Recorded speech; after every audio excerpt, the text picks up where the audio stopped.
Hello everyone, स्वागत है आपका अपने channel Maruti the exam warrior में। आप यहाँ देख सकते हैं उत्तर प्रदेश लोक सेवा आयोग ने नोटिफिकेशन जारी कर दिया है असिस्टेंट प्रोसिक्यूशन ऑफिसर एग्जामिनेशन 2025 का। इसकी जो ऑनलाइन एप्लीकेशन आप फिल कर सकते हैं वो है आज से ही ये डेट शुरू हो रही है। आप यहाँ देख सकते हैं ये है आपके पास 16/9/25, ठीक है। और जो लास्ट डेट है, देखिए लास्ट डेट का आपको बहुत ध्यान देना है क्योंकि उसके बाद फिर कुछ नहीं कर पाएंगे आप। तो फी सबमिट करने के सबमिशन की 16 मतलब एक महीना आपके पास पूरा दिया गया है। 16/10 तक आप ये फॉर्म फिल कर सकते हैं। करेक्शन और मॉडिफिकेशन के लिए आपको टाइम दिया हुआ है 24 तारीख तक का, ठीक है।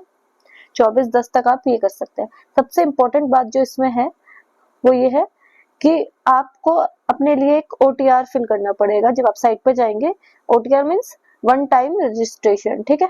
और ऐसा नहीं है कि आप आज ही फिल करो, OTR करा और कल ही आपने फॉर्म फिल कर दिया, नहीं। इसके लिए आपको कितने टाइम पहले करना पड़ेगा? 72 घंटे पहले आपको ये फॉर्म फिल करना पड़ेगा OTR, क्योंकि इसमें एक नंबर मिलता है। जब वो नंबर आपको प्रोवाइड हो जाएगा तब आप ये एप्लीकेशन जो है, जो फॉर्म है हमारा एक PO वाला, या फिल कर पाएंगे। तो सबसे पहले आप लोग, क्योंकि लेंथी है थोड़ा सा फॉर्म, तो OTR पहले आप सबसे पहले ये भरिए। उसके बाद आप अपना 2-3 दिन बाद जब आपको ये नंबर मिल जाए साइट से, फिर उसके बाद आप अपना एप्लीकेशन फॉर्म भर सकते हैं, ठीक है।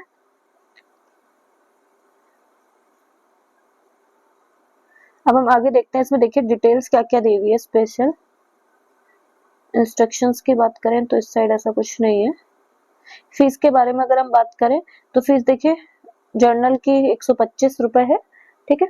SC की SC ST के लिए 65 है।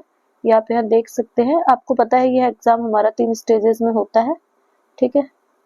और वैकेंसी, नंबर ऑफ वैकेंसी की अगर हम बात करें, देखिए जो वैकेंसी है वो टोटल 182 है। और जनरल कैटेगरी के लिए 27 है, SC के लिए 67 है, ST के लिए 9 है, OBC के लिए 61 है, EWS के लिए 18 है, एक्स सर्विस मैन जो है उनके लिए 9 है, और PH के लिए 7, DFF के लिए 3, और जो फीमेल है, देखिए बहुत अच्छा नंबर आया है फीमेल्स के लिए, 36 वैकेंसी हमारे पास है, ठीक है। गजेटेड पोस्ट है ग्रुप B की। सैलरी यहाँ दी हुई है। और आगे अगर हम बात करें रिजर्वेशन, देखिए अपने अपने हिसाब से देख सकते हैं। आपके पास अगर देखिए रिजर्वेशन के लिए आपके पास कोई भी सर्टिफिकेट है तो प्लीज अपना लगाइएगा, क्योंकि ऐसा मौका बार बार नहीं मिलता है। और अगर हम इंस्ट्रक्शंस की बात करें तो इसमें जो इम्पोर्टेंट होगा वो हम देख लेते हैं। देखिए बहुत सारे लोग पूछ रहे थे कि मैम इसमें 3 साल की प्रैक्टिस कंपलसरी है नहीं है। तो सिर्फ यहाँ पर अगर आप एजुकेशन क्वालिफिकेशन में अगर आप देखेंगे ना, तो यहाँ पर सिर्फ बोला है कि आपके पास लॉ की डिग्री होनी चाहिए फ्रॉम द रिकॉग्नाइज्ड यूनिवर्सिटी, ठीक है। जिस दिन आप एप्लीकेशन फिल कर रहे हैं उसकी लास्ट डेट से पहले आपके पास ये होना चाहिए। और प्रिविलेज वगैरह ये सब पहले जैसा ही है, सेम है, ऐसा कुछ नहीं है। एज लिमिट की बात करें तो 21 से लेकर कितना है, मैक्सिमम कितनी है, 40, ठीक है। ये 40 दी हुई है। और अपने अपने हिसाब से वहाँ रिलैक्सेशन भी है इसमें, ठीक है। यहाँ देख लेते हैं कोई और इम्पोर्टेंट चीज तो नहीं छूटी है हमारी। इसमें अगर नेगेटिव मार्किंग की बात करें, यहाँ मुझे कहीं दिख नहीं रहा है, 1/3 इसमें नेगेटिव मार्किंग होती है, ठीक है। अगर यहाँ कहीं दिखेगा तो मैं आपको बताऊंगी। ये सब साइड में जो है फॉर्म सर्टिफिकेट्स के लिए है, आप ये फिल कर सकते हैं। अगर आपकी कैटेगरी मतलब OBC वाले, SC वाले, ST वाले, क्योंकि देखिए इतनी अच्छी वैकेंसी हर बार नहीं आती एग्जाम्स में ना। और 2022 के बाद ये काफी टाइम बाद निकला है। मुझे अभी नेगेटिव मार्किंग का इसमें दिख नहीं रहा एक्चुअली, बट नेगेटिव मार्किंग जो मुझे पता है वो 1/3 इसमें है, ठीक है। अब बात कर लेते हैं इसके सिलेबस की। सबसे इम्पोर्टेंट है हमारा सिलेबस। क्यों? क्योंकि अभी इसमें बहुत सारे चेंजेस हुए हैं, ठीक है। तो अगर हम यहाँ सिलेबस देखें तो प्री का जो सिलेबस है GS वाला पोर्शन में अगर हम देखें तो देखिए अलग अलग डिफाइन करा हुआ है कि किस सब्जेक्ट से कितने नंबर का आएगा। तो जनरल साइंस से जो हमारा आएगा, जनरल साइंस से जो आएगा हमारा 8 नंबर का आएगा। करंट अफेयर्स और इम्पोर्टेंट इंटरनेशनल जो अफेयर्स हैं उनसे 10 नंबर का आएगा हमारा। हिस्ट्री ऑफ इंडिया से आएगा हमारा 8 नंबर का। और इंडियन इंटरनेशनल मूवमेंट मतलब ये 1947 तक का जो है पीरियड है, उससे 8 नंबर का, जिसे आप आधुनिक इतिहास भी कह सकते हैं। और फिफ्थ जो है हमारा पॉलिटी और इकोनॉमी से आएगा 8 नंबर का।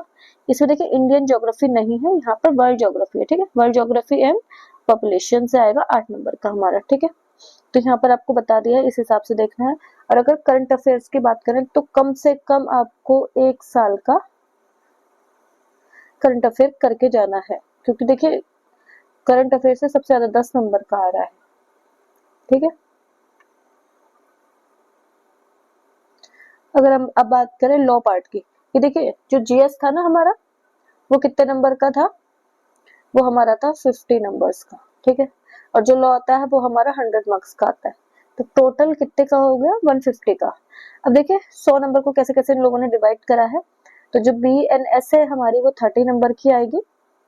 जो बी एस ए है वो हमारा 20 नंबर का है।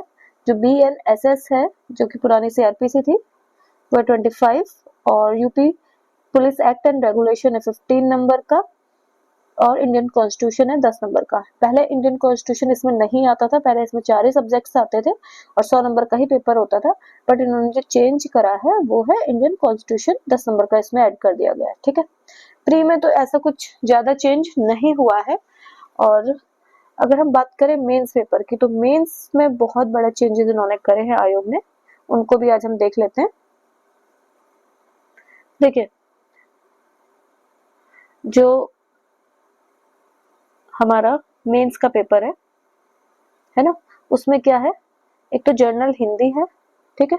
हिंदी कैसे आएगी, वही हाई स्कूल स्टैंडर्ड में जो हमारे क्वेश्चंस आते थे, ठीक है। इंग्लिश आएगी कितने नंबर की, 50 नंबर की। जनरल नॉलेज इन्होंने 50 नंबर की कर दी है, ठीक है। हिंदी आपको 100 नंबर का जैसे पेपर होता था वैसे ही आएगा। फिर क्रिमिनल लॉ एंड प्रोसीजर, वो कितने का आएगा, 100 नंबर का। तो इसमें कौन कौन से आएंगे, इसमें आएगा बीएनएसएस और पुलिस एक्ट, ठीक है। और साक्ष्य अधिनियम, जो मतलब आपका बीएसए है, वो आपका 100 मार्क्स का आएगा। और अन्य अधिनियम देखिए ये अलग से ऐड करा गया है 100 नंबर में। इसमें आएंगे आपके 16 एक्ट, ठीक है। वो कौन कौन से 16 एक्ट है उसकी हम अभी बात कर लेते हैं।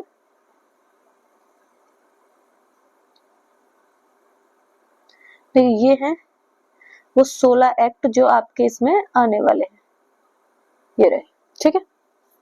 इसमें अगर हम बात करें तो पहला है आयुध अधिनियम 1959 का, ठीक है। पॉक्सो, आपने अगर पीसीएसजे का एग्जाम दे रहे हैं तो उसमें आपने पढ़ा ही होगा। फिर है दहेज प्रतिषेध अधिनियम, और ये SC/ST एक्ट है। भ्रष्टाचार निवारण अधिनियम है, और ये IT एक्ट है। विस्फोटक अधिनियम है। लोक संपत्ति नुकसान निवारण अधिनियम आएगा। आवश्यक वस्तु अधिनियम है। उत्तर प्रदेश गुंडा नियंत्रण अधिनियम। उत्तर प्रदेश गिरोहबंद और समाज विरोधी क्रियाकलाप निवारण अधिनियम। नेक्स्ट है उत्तर प्रदेश गौवध निवारण अधिनियम। नेक्स्ट उत्तर प्रदेश विधि विरुद्ध धर्म परिवर्तन प्रतिषेध अधिनियम। और नेक्स्ट है विधि विरुद्ध क्रियाकलाप निवारण अधिनियम। नेक्स्ट है उत्तर प्रदेश सार्वजनिक परीक्षा अनुचित साधनों का निवारण अधिनियम। और लास्ट है हमारा विदेशियों विषयक अधिनियम, ठीक है। ये ऐसे करके अगर आप काउंट करोगे टोटल 16 है। पर अच्छी बात यह है कि ये कम से कम प्री में नहीं आ रहे हैं, तो आपको प्री के हिसाब से पढ़ने की जरूरत नहीं है। सिर्फ आपको मेन पॉइंट ऑफ व्यू से जो इम्पोर्टेंट क्वेश्चन हो सकते हैं उस हिसाब से इसको आप पढ़ेंगे मेंस में, ठीक है। तो अभी इनकी टेंशन अगर आपने बिल्कुल नहीं पढ़ा है और आप फर्स्ट टाइम दे रहे हैं, तो आपका मेन फोकस होना चाहिए किस पे, अपने प्री एग्जामिनेशन को लेकर, ठीक है। क्योंकि उसका सिलेबस देखिए चेंज कुछ नहीं हुआ है, उसमें सीधे वही है। और उसमें लास्ट में देखिए 50 नंबर का क्या होता है हमारा इंटरव्यू, ठीक है। और इस हिसाब से अगर मेंस देखें तो 500 में से आपको नंबर मिलेंगे इस बार, और 150 नंबर का ये है, ठीक है। आपको जो ये 150 नंबर का पेपर सॉल्व करने के लिए टाइम मिलता है वो मिलता है 2 घंटे, ठीक है। 2 घंटे में 150 क्वेश्चंस, ठीक है। एक ही पेपर में आते हैं ये आगे, पहले मतलब जीके का पार्ट होगा और फिर ये वाला पार्ट होगा लॉ का। दोनों आपको फोकस अभी प्री एग्जाम में करना है। अगर आप यहाँ पर अच्छे से परफॉर्म कर पाते हैं, फिर हम मेंस की देखेंगे, मेंस की क्या स्ट्रेटेजी होगी। और जो आपका ये लॉ का सिलेबस है, इसको देखते हुए हम सोच रहे हैं इसमें आपके लिए फ्री ऑफ कॉस्ट BSA की एक सीरीज चलाई जाए, जिसमें हम यूट्यूब पे ही फ्री में आपको बीएसए कंप्लीट कराएंगे। उसके बाद जो और एक्ट्स हैं, मैंने जैसे इसमें आप अगर प्लेलिस्ट में देखेंगे तो जो बीएनएस है हमारा, उसको भी कराया हुआ है। आई थिंक 100 सेक्शंस तक मैंने उसमें कराए हुए हैं। अगर उसे भी कंप्लीट करेंगे, जिससे आपका क्या होगा, प्री निकालने में थोड़ी सी हेल्प हो जाएगी। यूपी रेगुलेशन एक्ट भी छोटा है, वो हम इसमें कराएंगे। मतलब प्री पॉइंट ऑफ व्यू से आपको इस चैनल पे अब लगातार वीडियोस देखने को मिलेंगी। आपकी कोई भी क्वेश्चंस हो तो आप इसमें कमेंट बॉक्स में कर सकते हैं। इस वीडियो में इतना ही। जल्दी आपके लिए नई वीडियो लाते हैं और stay tuned with me. Thank you.